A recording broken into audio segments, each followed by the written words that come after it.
was killed in Gaza yesterday. His wife was my student, and it's tremendously sad. And there's a lot going on here. And because of that, precisely, I think because of that, it's important for us to maintain not only our physical fortitude, but our moral fortitude in the midst of a very, very difficult war, which looks like it's going to go on for a while. And that's before you get to Hezbollah and other areas as well.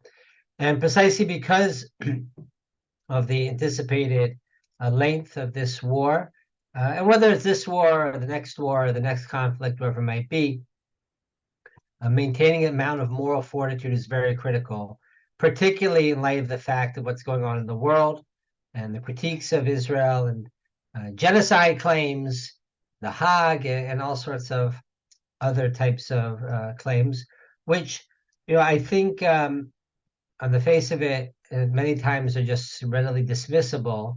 But there is a larger question, which we're going to be focusing on in this series, which is the issue of the biblical legacy or the Jewish legacy when it comes to civilian casualties.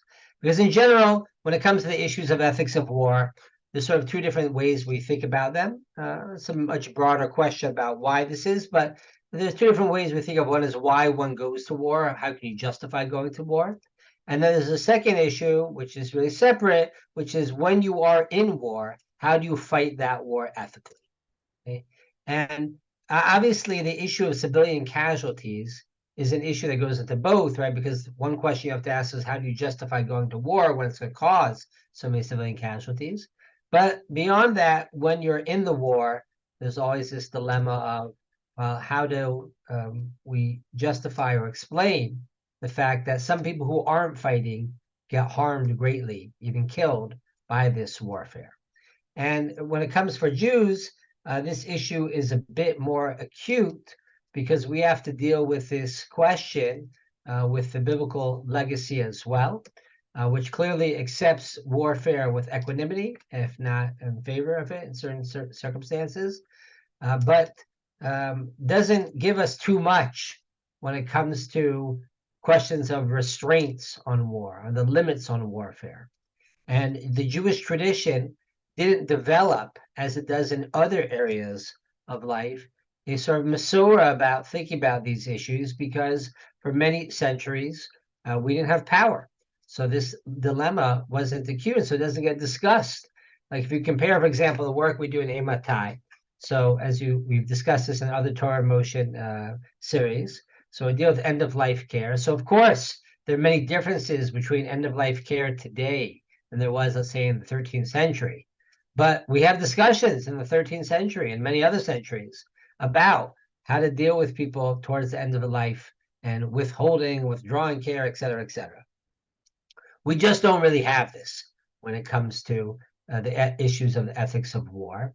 And what I want to try to cover in these 3 weeks together is 3 great episodes, 3 great moments in my mind in which we were confronted with these questions in the 20th century, and to explore the different ways in which rabbis and other leaders try to deal with these types of ethical dilemmas. And what I try to argue, as Rabbi Kelman mentioned, I have been working on this book for quite some time. And as Rabbi Kelman guessed, I didn't start writing it on October 8th. I had someone who said to me, wow, I can't believe you got the book out that quickly. You must have just sat down. And I was like, no, that is not how this book came to be. And it is sort of surreal. I've been waiting it for several years, and it's sort of surreal on many different levels that it comes out now. The book is called Ethics of Our Fighters. And the reason why I call this, obviously a play on Pirkei Avot, Ethics of Our Fathers, but the idea that I'm trying to capture, of course, is that we have ethics of our fathers, right? We have these moral teachings which say nothing about how to fight in war. And that's why we now have to create an ethics of our fighters. And what I want to try to show you starting today is how rabbis in the 20th century began to deal with this issue in an acute way. Now, we know that Jews were fighting in modern wars and European wars in the 18th and 19th centuries, you start to be allowed into militaries. And there are interesting questions that come up, particularly with regard to conscription and Jewish ritual law and whatnot, kashrut. But really in the 20th century is when the ethical dilemmas come to heart. A bit in World War I, for sure. There are many, many, many Jews who fight on both sides, by the way, in World War I. But it's with the great Zionist dilemmas of the 1930s, 20s, and particularly the 30s, in which the dilemmas become acute. And I want to start discussing those with you now. So here you're going to see the headline, November 10th, 1937. This is Hadavar. This is the one of the major newspapers in mandatory Palestine. And the title declares 50,000 Jews accompany the 5 martyrs who were killed by terrorists or B'nai Avilah. And it discusses at different stages where these 4 workers in their guard, 4 recent Polish immigrants, along with their guard, were killed in the area of Kiryat Anavim, which is right outside of Jerusalem. You might be familiar with Kiryat Anavim is where Neve Ilan is. And we now have a hotel at a small moshav, which is next to where these 5 were killed, called Maleh Hamisha. So Maleh Hamisha is named for these 5 that were killed working in the fields. And you can see it's a dramatic event. Rav Herzog, chief rabbi, comes. Moshe Shertok, later known as Moshe Sharet, foreign minister of the Jewish Agency, comes. Yitzchak Ben Tzvi, later second president of Israel, comes. Rav Bloy, the head of the Aguda, comes. Right, so this is a big event. And you can see on the right side that the Rav Rashi, Rav Herzog, gives a hesped, where he says, listen, Jews, we would never kill anyone, dam naki. But where are the leaders of Islam? Where are they right now? I understand how civilized nations aren't calling out this immoral behavior. Now, this is not the first murder that happens. Starting in 1936, the Arabs, the local Arabs, begin what's known as the Great Revolt from 36 to 39, in which they say we're fed up with the British, we're fed up with the Jews, we want to have our own state. We want to get rid of the mandate, and they lead a revolt against British rule where they attack British soldiers, but more than British, they attack the Jews. And so this has already been going on for over a year. And you can see that Moshe Shertok gets up and he says here, I have the JTA bulletin right below him, where he says, we need to arm Jewish workers. The Brits need to do more to uproot terrorism. We need to, prioritize self-defense, meaning there's no pacifism here. We want to have self-defense, but we will not do reprisal attacks. That is, give a tip for tat, right? Give them their own piece of medicine, because our reprisal will be the intensive continuation of our peaceful work. But as you can see, 5 days later, once again, Hadavar, there's a open letter from the Jewish Agency telling people it is unacceptable to go and fight terrorists with terror, to have these reprisal killings. This only hurts our cause and makes us look bad in the world. What is that a response to? That is a response to Black Sunday, 1937, known as Black Sunday. This is on November 11th, 1937. November 11th, 1930 is what we now call, in America at least, call Veterans Day. But in 1937, it was just called Armistice Day, right? In other words, it wasn't World War II yet. It was just a World War I. And November 11th is when they're commemorating Armistice Day. And on that day, Jews, later, now understood later on, led by the Etzel, figures in the Etzel, throw bombs into a post office, kill 1 Arab, wound 5 others. They threw another one at a railway station. And over the next couple of days, Jews openly attack random Arabs as reprisal for the terror attacks against the 5 martyrs. Okay? And you can see that later on, the Etzel leader, David Raziel, who'd been for a short time a student of Rav Tzvi Yehuda Kook's in the Merkaz Rabbi Shiva, but David Raziel writes an essay where he explains He who saw the faces of the Arabs on Black Sunday and the days following is able to describe for himself what fear fell on them. All of their insolent heroism that in the past year and a half pierced their eyes disappeared suddenly at once. He who does not want to be defeated has no choice but to attack. He needs to charge his enemy and to break his force and his will. And so the argument that they're making is, listen, we don't know, and we don't have a way of capturing those who have harmed us, who have attacked us. But in the meantime, we can either take the approach of Halakha, which is known as restraint, that's advocated by the Haganah, of self-defense, but of not proactively taking it to the other side. Or we can take the approach of Teguvah, or what he calls Haganah Aktivit, right? Active defensism, right? In which you say, we're going to take it to them, and that means attacking anyone on their side because we don't know who the enemies are. So we're just going to kill any Arabs as well. What you might call fighting terror with terror. So this is the great debate that emerges in the late 30s. And what I want to try to work out with you is a bit of how the resources, the ethical resources from our tradition, how this was used amongst the rabbis, and as we're going to see, not just by rabbis, by political leaders as well, because it was of great interest to Ben Gurion and to Sharet and to others, what exactly does the Jewish tradition have to say on this issue? Now, we already saw Rav Herzog was very upset about the phenomenon of reprisals, and he and the Sephardic chief rabbi, Rav Yaakov Meir at the time, this is right before Rav Uziel becomes chief rabbi, come out with a very strong statement. Chalila, Chalila, Shum Adam Yisrael L'Lmod Derech Moshe Goyim. God forbid that we should emulate the ways of the Goyim. This is a terrible thing. We've never done this throughout the centuries. We've been attacked, but we never randomly killed random enemies. Zo gdulatenu, zo tifartenu, lishmor tidei mitoavot achzot keilu, afilu b'shati yoter kashavara. This is our greatness, that we've never gone to this measures, even in the worst hours, and God forbid that we should desecrate Jewish ethics. And indeed, what I'm now going to show you, and we'll show you now is transcripts that we have preserved. I know it's going to be hard for you to see. It's hard for me to see as well, but I wanted to just give you a feel for it. Transcripts that we have from the Jewish Agency executive meetings. You can find in the Central Zionist Archives in Jerusalem today, right outside of Binyanei HaUmah, or Binyanei HaUmah, an entrance to Jerusalem. And you'll see here the transcripts of a debate and discussion that happens between Ben Gurion and others. And Ben Gurion starts off this conversation and says, listen, Rav Herzog in his Ne'um had claimed, right, I have 4 lines down here, had claimed, like, where are the Islamic leaders?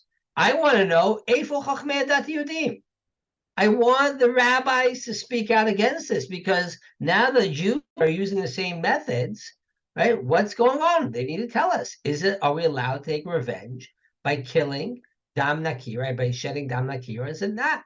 Does the Tzav Yehudi Lo Tirtzach, do not murder, does that apply to us as well, right? Just let me know, like, guys, what's Ben Gurion basically saying, right? What are they doing here? And what does Judaism have to say about this?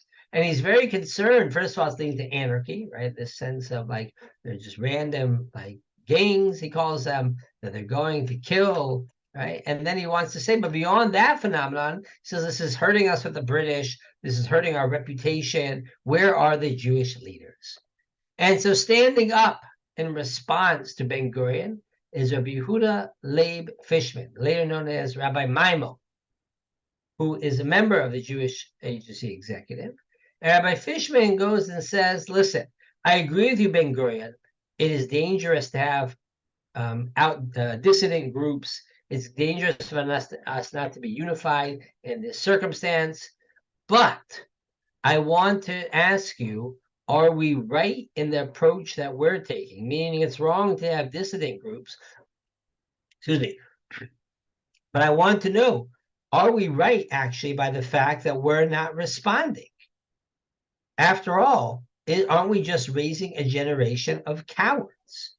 And it's lo yitachen lafkir dam tzirim shelanu, right? How are we leaving, right? Just letting people just take our children. And he adds the following, it's a pretty wild line at the arrow here. Ilmale hayat seir, hayat gam hu yotzel limkom edam hayudim hanishpach. He says, if I had been younger, I too would take revenge for the spilled Jewish blood. And then he goes on to say, and by the way, you're screaming, telling me, what about lo tirtzach? Well, I can just tell you that according to the Rambam, we'll see where this is coming from later on, I think that the Rambam would say that all of that nation are guilty. So this is Ben Gurion asking for the Jewish leaders to speak out, and the biggest Talmid Chacham in the room says, I'm not so sure, right, that they're wrong, meaning they shouldn't do it separately, but maybe this is really justified. And Ben Gurion blows up, but he blows up in a very interesting way. And he says, listen, you're going to rely on the Rambam? How can you rely on the Rambam? The Rambam could have never said what you said, Fishman, because he didn't live in our period. He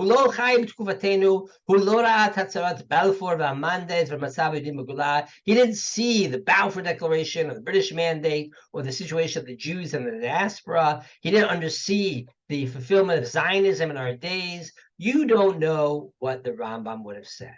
It's a very interesting claim, because what he's saying back to Rav Maimon is the sources you're going to quote from history aren't that relevant, because those people didn't know what's going on in 1937. And Rav Maimon responds back to him and says, listen, that's fine. I get what you're trying to say, but I just want to tell you that you keep on telling me lo tirtzach, and I'm going to tell you that the Jewish Masorah has different opinions on this, because we have other values besides lo tirtzach.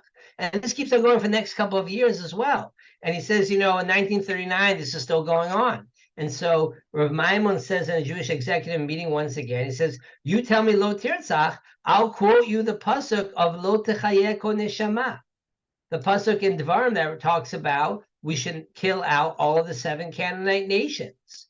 Lo techayeh ko neshama. So he says, I'm not saying that's applicable today, right? As we see right below him in the Rambam, he knows that we know that the remnants of the Canaanite nations and Amalek, for that matter, have been destroyed. These mitzvah aren't relevant. But what he's trying to say is that if you're asking me about Jewish ethos, the fact that lo tirtzach is one of the 10 commandments doesn't make it any more valuable than other commandments in the Torah, which tell us at times lo techayeh kol neshama. Now, what is going on in these Jewish agency executive meetings? So I think part of the question here is there something that the Jewish tradition has to teach us about this dilemma? Which, as you saw, Ben Gurion is doubtful about, even though, of course, if the rabbis take the position that he wants, he'll be happy to use it, as he makes very clear. Right? He started the Jewish agency meeting, says, where are the rabbinic leaders? And the rabbinic leader stands up, but says something he doesn't want to say. So then he says, I wasn't interested in their rabbinic opinion anyway, okay? But leaving the cynicism aside, at the heart of the matter, Ben Gurion is asking is, does the Jewish tradition really have anything to say? And by the way, as I show in my book, he says this again in the 50s as well. There's a whole debate. We'll see this next week also. It'll come up as well in Kibbutz, but this is going to be a theme of Ben Gurion throughout the years. So Ben Gurion is probably challenging that, and Rav Maimon is saying back to him, the Jewish tradition has something to say about this, but is it so clear what it has to say? What do we have to say on this issue? What are the values going to be on this? So it's a fascinating debate. And what I want to try now to show you is some of the sources. I'm not going to show you all the back and forth, but I want to show you some of the sources and the statements that each side took. And Rav Maimon is the most outspoken of the supporters of the Etzel and the supporters of those who were using these tactics in response, as reprisal tactics. It could be Rav Meir Bar Ilan was a little bit ambiguous about his own position about it. But certainly Rav Maimon, by his own admission, is the most outspoken supporter of this. And he's also the most, and he's clearly in the minority by his own admission. As we're going to see, the vast majority of the rabbis of the era are very much against this, but I want to understand the arguments back and forth.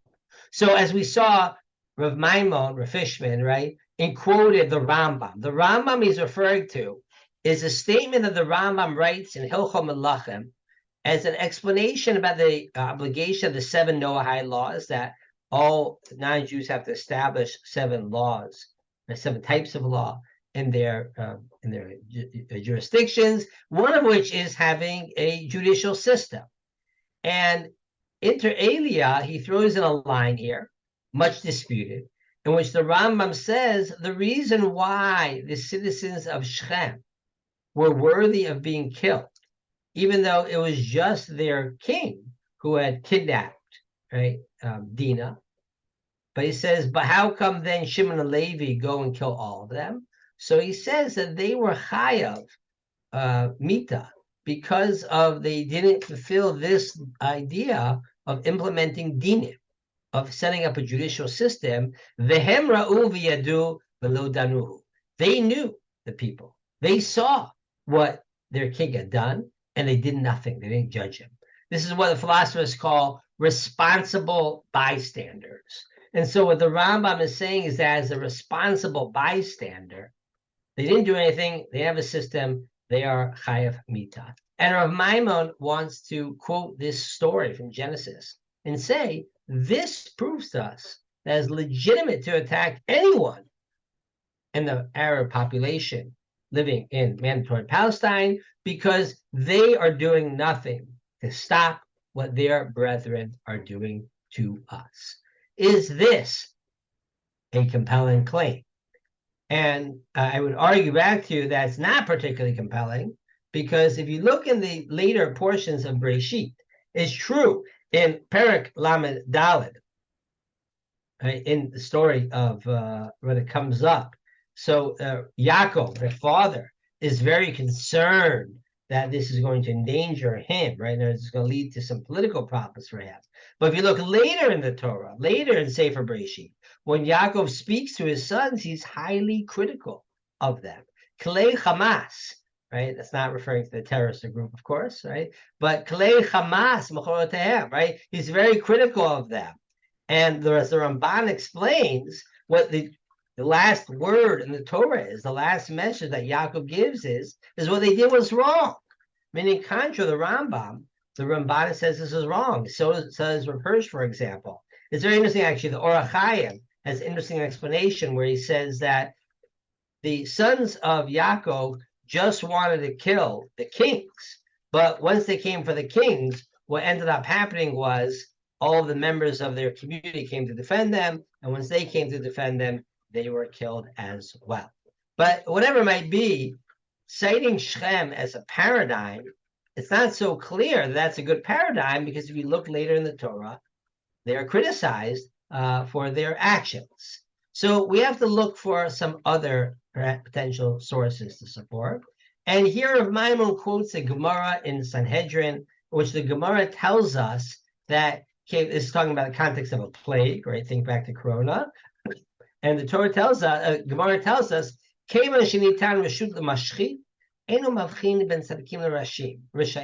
once permission is granted the destroyer to kill, it does not distinguish between the righteous and the wicked. Okay, now, what's his point? His point, which is true, is that, and during a natural plague, of course, it can spread to anyone. And once the Malach HaMavet has charge, right, it can do a lot of things. But it's not really a great proof, because what is this describing? What happens during a plague? It doesn't mean that we should be the Malach HaMavet and not distinguish between the Tzadikim and Rishayim. And in fact, if you look in the Gemara goes on to lament, right? You have a say of Rabbi Yosef is crying over the fact that righteous people die in this time of calamity. So to say that because of a time of Reshut L'Mashchit, we don't distinguish, it's hard to say that should allow for indiscriminate killing. We'll come back to some other arguments that Rav Maimon's going to make. What I'm just trying to point out is that the initial arguments that we've seen are certainly not bona fide arguments. Now let's go to see some of the people that supported the principle, the policy of Havlagah. And by the way, this is where the notion of tarat neshek, purity of arms, emerges. It's precisely in 1937 when this phrase starts to emerge in circles of the Jewish Agency and the Haganah, and talk about this idea that we're going to use our weapons, but meaning we're not pacifists. We're going to fight, but only for the aim of self-defense and not against those who shouldn't be targeted. And one of the biggest rabbinic supporters of this is Moshe Avigdor Amiel. Amiel is the chief rabbi of Tel Aviv. He beats out in the elections 3 years earlier Rav Soloveitchik. Right? That was the one time Rav Soloveitchik came to Eretz Yisrael, and Rav Amiel beats out Rav Soloveitchik in the vote. You know, that's pretty good. Yeah, that's not bad. In any case, and he's a fascinating figure. He's the chief rabbi of Tel Aviv. And Rav Amiel is very, very strident against this, and I want to see some of his arguments. He basically, in a essay that he writes in the Hatzofeh newspaper of July 21st, 1938. So, and then he repeats this again, it gets published somewhere else as well, and he says the following. He says, listen, we're calling this policy Havlaga, self-restraint. Why should it be called that? You know what we should call this policy? This should be the low tirtzach policy, meaning it's not just an instrumental, pragmatic restraint. It's fundamentally, we believe, as he writes, lo tirtzach below shum tanaim, ubli shum yosem klal, right? No exceptions to the rule. We do not shed innocent blood. Lo tirtzach, why? Ki shofech dam adam, ba'adam damo yishafech, ki b'tzelem elokim asad adam. B'chol adam b'chlal yiyeh mi sheyeh. Human beings are created in the image of God. That is the basis for the prohibition of illicit bloodshed. We do not kill. And he goes on to quote Yechezkel, Ish bicheto yumat. We believe that people should die for their own sins, but not for the sins of their fathers or their sons or their fellow countrymen. What is this idea, right? That you're going to go and wipe out people? Chas v'shalom. If there were 100 people in the group and only one of them was innocent, we know which one. It will be usher to kill any of those 100 people because of the safek. And he's very, very critical. He says the Tguva people, right, the people that are arguing for this response, are adopting the nationalism of Bismarck and Hitler. They believe that the ends justify the means, but we don't believe in that. And while, yes, we want to have a Rov Yehudi Be'eretz Yisrael, our goal isn't just political, it's Acharit HaYamim Letaker Olam B'Malchut Shaddai. Okay? So I don't know if I would call him a Tikkun Olam Jew, right? Because that has different connotations today, right? But what Rav Amiel is trying to say is, we have a vision. And that vision does not involve indiscriminate killing, even in the times of bloodshed. Okay, now, I ask you, is that so clear?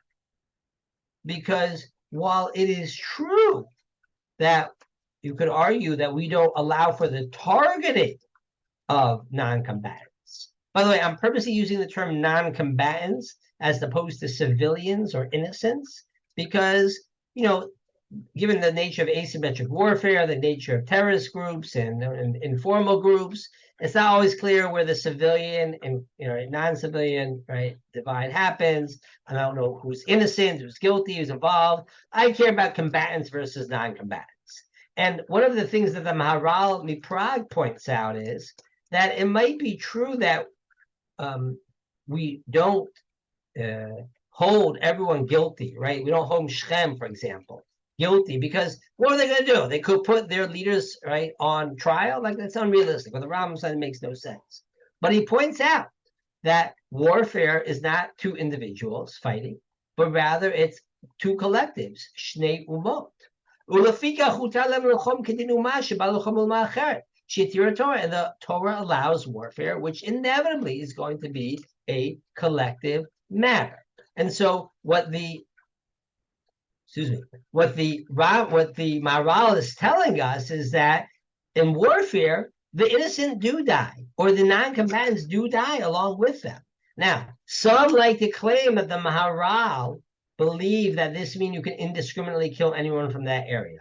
Oh, we'll see why a little bit later on. I'm sure that's not true. But if you see here, Rav Asher Weiss, great posek of Yerushalayim, and Rav Yaakov Ariel, great posek, chief rabbi of Ramat Gan, both say that what the Maharal is trying to argue is not that you can purposely target non-combatants, but rather that we have to accept the fact that non-combatants are going to be killed amongst the other territory. Well, in other words, what he's trying to point out is that Rav Amiel is trying to give this very forceful, every individual responsibility, and the reality of warfare is that collectives suffer or get rewarded for what else happens in their collective group. And so, it's not so simple to say, right, that we would just say that, okay, we can only kill those who are sinning against us because the nature of warfare is collective nature. Now, there's a couple other sources again invoked here. I want to see some other voices as well. You have here Rav Uziel, chief rabbi then by 39, who first of all says we have the notion in the Torah, it's very important that we cannot redeem the land. We will not be allowed to have the land unless we do it right with Torah values. But this notion of shvichot damim, it goes against Egla Rufa, right? It goes against a lot of things. But then he quotes most interestingly the Medrash about the fear of Yaakov, of Jacob, when he's about to fight Esav. And the Torah tells us, Vayira Yaakov me'od, he's greatly fearful. The Medrash says he was both fearful, Shema Yehareg, that he is killed, and he was worried also, Im Yarog et Acharim. He was nervous about killing others. So all the Mefarshim asked, what are you talking about? What are you nervous about? They're coming to kill you. Right? So why would he be fearful of that? And the different Mefarshim give different explanations, but the Maharal gives a very interesting explanation. The Maharal says that it could be that the 400 people, the people that came with Esav, were there for the scene, but they didn't actually want to fight and weren't going to fight against him.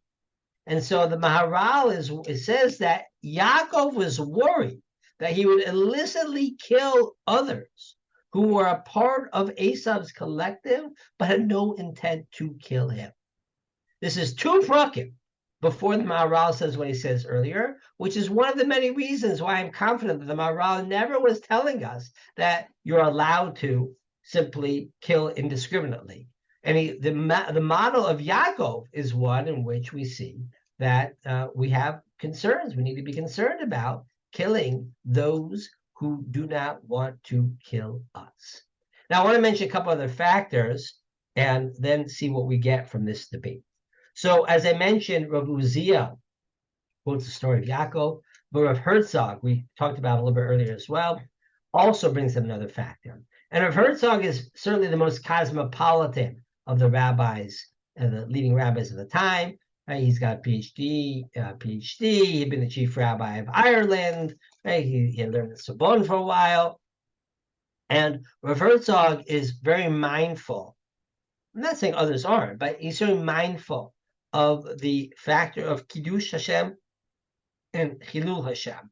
And he says, people say to me, what have we accomplished by self-restraint? And he says, Hisagnu Heseg Gadol, Kiddush Hashem Leinei Kol Hagoyim. We mekadesh Shem Shemayim, that even in the worst of circumstances, we held to our great moral fortitude. We must keep this going, Chalila, for us to go against. Now, I ask you, is Kiddush Hashem really a factor here? And the answer, I think, is yes. But the question is, how do you understand Kiddush Hashem? Because you could say there's a fact, of course, of behaving ethically. But if you look in the Torah, there's also another way of understanding Kiddush Hashem, which comes up, which Moshe says to Hashem when he's about to wipe them out after the sin, Egel, and says, Lama Yomru Mitzrayim, Lemor what will the Egyptians say? And again, Yeshua, when God's angry, if you don't let us win this battle, Yeshua says, your name will be, your reputation will be sullied. And in Tehillim we say, Lama Yumru HaGoyim Ayena Eloheim. The Goyim will say, where's their God? And most powerfully in Yechezkel Lamed Vav, where we're taught, the prophet says, the reason why Jews will get redemption is there's no greater Chilul Hashem than Jewish exile and Jewish powerlessness. And therefore God is going to bring them back. Lo lemanchem ki im l'shem kodeshi asher chilaltem bagoyim asher bratem sham. What is the point I'm trying to get at? Chilul Hashem, and this is something that was remarked back and was later really promoted by Tzvi Yehuda Kook, but is already present at this time, which basically says, it's a Chilul Hashem for Jews to be killed with no response. Meaning, people are going to say, like, this is God's nation, that they get destroyed and killed so easily? That's a Chilul Hashem. And so, the factor of Kiddush Hashem and Chilul Hashem is really a double-edged sword. I want to mention one other factor right now, and that's the time period that we're in. Because remember, this is not 1920s. This is not the 1950s. We'll discuss that next week. This is the late 1930s. And of course, no one knows that the Holocaust is on its way, but they know that the clouds of war are hanging over Europe. They know that the situation of the Jewish people is very, very bad in Europe. Jabotinsky and others are going and screaming, and Poland, other places, and saying, you got to get out of here. And Jews in Eretz Yisrael are saying, we got to the British and to others, we got to open up the gates because things are looking bad with Hitler. And it's very fascinating. Rav Amiel, in the heart of summer 1938, when things were really, really heated in this battle, goes and says, listen, this is terrible. This whole phenomenon of calling it, of this response, lo tirtzach, not the guys who said, and says as follows. I want you to know, if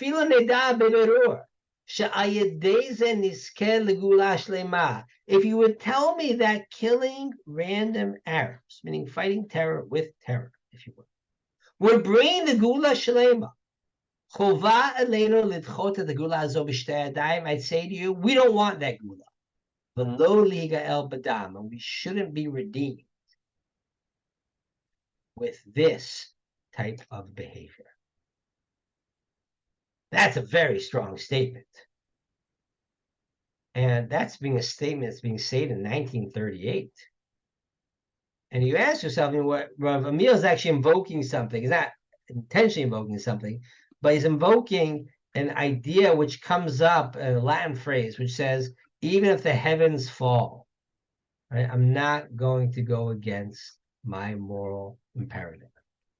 And you ask yourself, is that really right? And it's interesting, by the way, Jabotinsky, who in 37 wasn't so interested in these reprisal attacks, but by 38 and 39 is more or less coming out in support of it. Remember, but Jabotinsky is exiled of Palestine in 1930, but 1931 by the British. So he's in Europe, but so he's not there on the ground, but more or less he's supporting it sort of subtly from afar. And in a speech which he gives on Tisha B'Av, July 12, 1938, Jabotinsky gets up in Warsaw and gives a very interesting speech where he says as follows, I want you to know that in the time of a famine, are you allowed to steal? No. And if you're poor and you steal from a rich person, is that against the law? Yes. But if it's a famine and you are starving, even though the law says one thing, the shofet will come and say, Eino Hashem, not guilty. What is Jabotinsky trying to argue? He's trying to say, look at the reality right now. This is a time of emergency. And indeed, by the way, Rav Maimon has a really fascinating debate, once again, 1939, where Rav Maimon was being told by Usishkin and says, Jewish morals and history tell us that we should be against terror. And Rav Maimon says, well, maybe our morals tell us this, but Jewish history tells us something different. And what that Jewish history tells us is at the end of the day, the Goyim, when they're trying to kill us, all want to kill us. And for once and finally, the Jews need to fight back. In other words, whatever the letter of the law might be telling us, if you want to live and you want to survive, just as you might need to steal in a time of a famine, so too you need to fight. And at some point, you got to shoot. And if you don't know who to shoot at, you got to shoot someone. That's what reprisals do. Is that type of argument acceptable in Jewish law? Which, of course, is a type of argument which says that the ends in this case would justify the means. So it is very interesting. One second, let me try that. There we go. If you look in, there's a really interesting medrash. And the medrash tells us that there's a discussion about two great loves. One is the love of the Torah, and one is the love of the Jewish people. And the question is, which of these loves are greater than the other? And at one point, I thought the Torah, meaning the law, took precedent. But then he goes and says, Aval ani omer Yisrael kodmo. I believe that the Jewish people take precedent over the law. What in the world does that mean? So it's interesting, in the midst of World War I, Avram Yitzchak Cohen Cook gets stuck in Europe during World War I. He traveled Erev Tisha B'Av to Switzerland, to Germany, to be in a rabbinic conference that was supposed to start right after Tisha B'Av. But Tisha B'Av 1914 is when World War I breaks out. Rav Kook gets stuck in Europe during World War I. He makes it initially to Switzerland. And when he's in Switzerland, he has an interesting correspondence about some of these types of issues. And inter alia, he makes the following claim. He says, listen, when there are times, if we'd have to save the Jewish people, lemigdar milta, I would say you could do anything, including kill or kill yourself or be killed, in order to save all of Klal Yisrael. And he quotes this medrash from Tana Eliyahu, which says that Yisrael kodem le Torah. That's a really fascinating idea. But keep in mind, friends, if you think that saving the Jewish people overrides, that can go a lot of different ways. So you could invoke it at the times of Jabotinsky and say this is a supreme emergency. In the times of supreme emergency, lemigdar milta, we can go and do what it takes in order to save the Jewish people, including killing random Arabs. Of course, you could say, right, in a different way, you could say that maybe they should allow us to trade land for peace. Because even if you think it's a prohibition of seizing territory, right, nonetheless, you could say, well, even there's a prohibition of seizing territory, of getting rid of territory, but for the sake of saving the Jewish people, it should be allowed. And indeed, by the way, some of the rabbinic proponents for land for peace, both in 1937 and later in the 90s, the Oslo Accords, quoted this Gemara to say, even if you think it's a technical prohibition, we have to prioritize saving the Jewish people. All I'm trying to point out here is that this notion of supreme emergency is a tricky one. But in any case, because of that, by the way, Ben Gurion and Shurtak were both very adamant to say that this doesn't work. Whether leaving aside the morality of it, Ben Gurion says, look what happens every time we kill random Arabs. You fight terror with terror. What ends up happening? They get more worked up, and the British hate us. It doesn't work. To which Rav Maimon says, you know why it's not working? Because you're not joining us. But if all of us would fight and fight terror with terror, we would get rid of the Arab revolt, and it would force the British to open the gates of Palestine to the Jews of Europe. How does this debate get resolved? The answer is, it doesn't. Because once World War II breaks out, the Jews, both the Etzel and the Haganah, decide they're no longer going to fight the British, no longer fight. They need to create stability in Palestine because we now need to focus on fighting the Nazis. Who was right? Quick show of hands for those who I can see the screen. Which of you think it would be justified what the Etzel did? Killed about 250 Arabs, random Arabs. Who here thinks that this was immoral or wrong? Okay, a few more than around this side, right? I am not going to answer that question. Right? I have my feelings of it. I have a lot of doubts about the effectiveness of it. I actually think Ben Gurion's right, that in general, if you look, by the way, when you look at World War II, people say we had morale bombing. But if you look at the British leaders of the army, years later, they said morale bombing did nothing against the Germans. The same way did nothing against the British, right? When they bombed Coventry and they bombed London and whatnot, just got them all worked up. The British said, we're going to fight them on their beaches, et cetera, et cetera. So it's not clear to me that this is an effective strategy at all. Right? In some ways, that sort of changes the whole conversation. But what's more interesting to me is the following.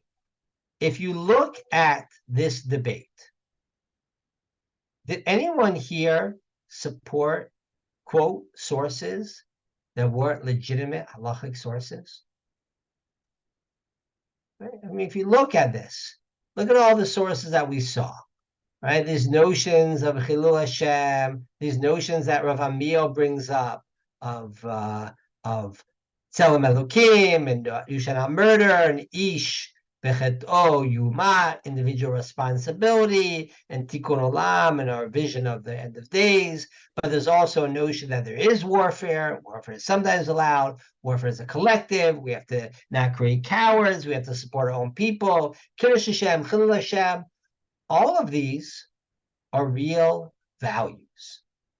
And I would argue to you that what happens between 36 to 39 in this first great debate about Jewish military ethics is that the rabbis, not just the rabbis as we saw, right, Jews are invoking and bring about the first enunciation of critical principles of Jewish military ethics.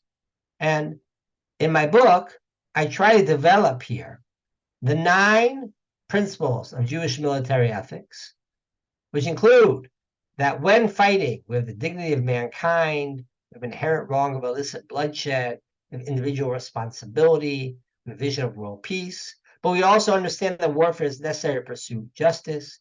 The warfare is collective, that we're going to favor our own collective, they're going to have national partiality, that we need to have bravery and courage when we're fighting a just war, and we need to care about our national honor, Kiddush Hashem, which is a double-edged sword. And I would argue to you that what emerges from this debate is the great principles, and part of the lesson that we always have to ask ourselves is, how do we balance these values? Or how do we determine which of these values are applicable or should dominate or should trump others in the given scenario? This is what I happen to think this is true about Jewish ethics in general, medical ethics, other areas as well. But I certainly think this is the case with military ethics when we don't have a clear precedent of psak halakha to work with. But instead, what we do have, which is very valuable, is a set of principles that can guide us in thinking about some of these dilemmas.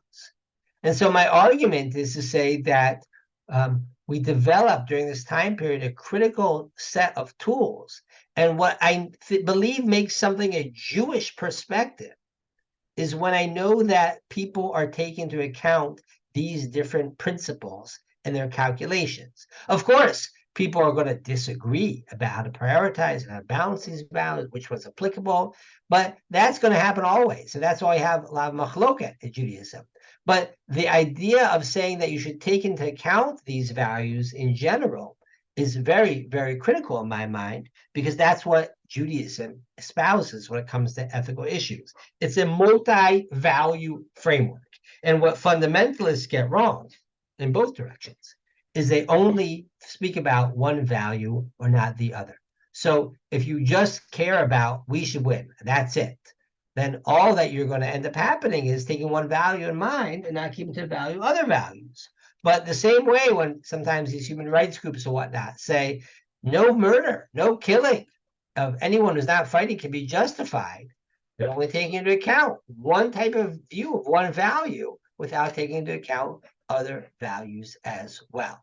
And so my argument to you is that the Jewish multi-value framework is very, very valuable because it helps us set on the table what are the values that we should take into consideration. And I'll take questions now, but I want to share with you one final perspective. And this is the perspective of Rav Goren. Rav Goren, of course, they becomes the first chief rabbi of the IDF and then chief rabbi of Israel. And Rav Goren is around already in the 40s. And Rav Goren, reflecting on what's going on after World War II, before the War of Independence, talks about the Stern Gang, Lehi, and says, listen, I had some issues with them. I wasn't so happy with all of their activities. I was against the murder of Arabs just because they're Arabs. I wasn't happy with this. I was against the killing of people who had not sinned. We had many ideological debates. I am a rabbi. We have our standards of ethics. Right? The ethics of the Torah, which say, Kol Adam Nivra B'Tzelem Elokim, or created in the image of God. We have to have mercy and respect the lives of all people, b'tanai, on condition, doesn't represent a danger to us and doesn't fight against us. I felt that the attack that was legitimate was against the British, but not against the random Arab who is not trying to harm us or fighting against us. And so what Rav Goren is saying is very powerful because he's saying, listen, I respect it. I understood why the Lehi wanted to fight and why they were upset and what they wanted to accomplish. But we needed to accomplish it, and we could accomplish it in a different way that would take into account these principles, including, as he notes, the notion that all humans were created in the image of God. I think it's a very, very, very powerful message. And I think that this was right ultimately in the 30s as well. And it's certainly right in Bisman Hazeh, right? Where occasionally you hear people where they say, oh, Israel should fight terror with terror and just, drop indiscriminately bombs, whatnot. I think it's just crazy, especially when you have an army that knows how to fight and can fight discriminately by targeting combatants. But this is, like I said, I think this first great moment of debate when things get developed in this time period. Okay, let me take a look at the chat. And Menachem Begin turned away from the Stern Gang. Yeah, Menachem Begin, that's correct. When Menachem Begin takes over the Etzel in the 40s, Menachem Begin is against attacking non-combatants. He's very interested in attacking combatants or attacking symbols, very British symbols of power, immigration offices, bridges, and whatnot. Judy asks, what about the idea that if someone comes to you, kill you, you should strike first? Yeah, that's an important principle for sure. But remember, what's going on in the times here of the 30s? It's not that they're coming and killing those who are threatening them. We're killing random Arabs because we don't know who the people are who are actually fighting against us. And so Haganah is saying you can't just go and kill a random person. And the Etzel is saying if you don't fight someone, you got to fight someone. You got to shoot someone. Whoever that, preferably it would be the people that are actually fighting against us. But if we can't figure out who those people are, then we need to go and fight and kill anyone. Wowzer. Okay. I will open up for a couple more questions. Let me just see if there's... Can I combat on how these values apply in guerrilla warfare, as in Gaza, where you cannot distinguish between combatants and non-combatants? Len, that's an excellent question, and we are going to discuss that next week and the following week? Right, you're absolutely right. That is a question. Dr. Irene Lancaster, I'm going to open up. Thank you very much. A lovely talk. I just wanted to say something though. You probably know that Rav Kook, when he was chief rabbi, till he died in 35, actually hid weapons for the Irgun and the Lehi, and that you mentioned David Raziel, and the daughter of the chief rabbi of Haifa, Sha'aya Shuv Cohen, who is used as a go-between for Rav Goren. It's all in his autobiography, which I translated. His daughter is called Eli Raz, as an anagram, who is a very quiet lady who lives in Efrat, aged about 70, who is my friend. Because the thing is, I know you're only doing the early period of the 20th century, but I don't think any of them could have anticipated what's going on with Hamas. And we are all very upset about all the soldiers that are risking their lives, apparently with one hand tied behind their backs because of policy. I know you're not up to 2024, and I don't know where you live, whether it's in Israel or America, but the fact is our blood is just as red as anyone else's. And I was surprised to read about the Nazir and Rav Kook not supporting Lehi, as you read out from Rav Goren, but certainly helping, because the Halakha against the British, which I am, didn't help in the end. Well, it didn't help. So let me thank you for the comment. Just to clarify, Rav Kook dies before this debate. Meaning Rav Kook Sr. dies before this debate. Rav Kook did help. You're correct. He was supportive of the Haganah and his self-defense methods after 29 and whatnot. Right, this is part of the controversy he has with the ultra-Orthodox. Rav Kook was certainly in favor of Jewish defense. The question is, what tactics can be allowed towards Jewish defense? I live in Israel. I live in Modi'in, to answer another question. And as I try to argue in the book, I think I put it in the chat, the link to it. But I am in favor. I do believe that when push comes to shove, we do need to prioritize our soldiers and make sure that we protect them, as opposed to running risks of collateral damage. This is a big debate amongst just war theorists, and I do feel that way. But having said that, that doesn't mean we should just be dropping bombs indiscriminately. I don't think that the way Israel's fighting right now is one hand behind our back.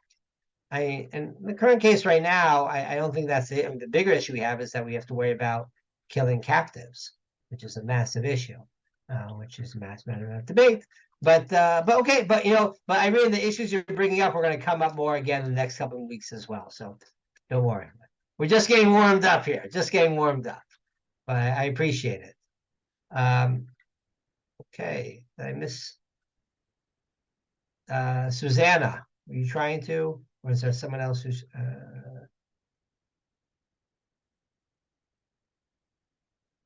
I was just pointing to Ben Melech having their hand up. Oh, okay. I for some reason I don't see. I apologize here. For some reason I do not see. It seems I've lost him. But I see there's a question in the chat from him where, which neighboring states to Israel have such discussions? Oh, yeah. So you're right. I mean, this is a big issue. If no one else cares about ethics, do we have to care about this as well? And please God, that'll precisely be the discussion next week, because one of the issues that are going to come up in the 50s is, does Israel have to hold itself to higher standards than our neighboring countries? Because you could say, oh, listen, we just have to fight based on the ways in which other people fight. If they're willing to fight this way, we'll fight this way. If they're willing to fight that way, we'll fight that way. If they won't have restraints, we shouldn't have restraints. And that's precisely part of the conversation, which we'll get into, please God, next week. Okay, I look forward to seeing you all then. In the meantime, you're welcome. I will put in the chat also, there's a discount code for the book on the current website, Ethics 15. The book again is called as Ethics of Our Fighters. Not to be fighters, not to be confused with Ethics of Our Fathers. I know my previous book was called A Guide to the Complex, play on, of course, a guide, Maimonides. And someone once went to a current book sale and said, I'm looking for Maimonides a guide to the complex. And they said, we don't produce that book, but we do have Rabbi Brody's book, A Guide to the Complex. He looks at it and goes, okay, I'll take this anyway. That's fine. So, I'm sort of hoping for that type of thing. But if you're looking for sales of Ethics of Our Fathers, you're looking in the wrong place. All right, good to see everyone. And we'll be speaking next week. Take care.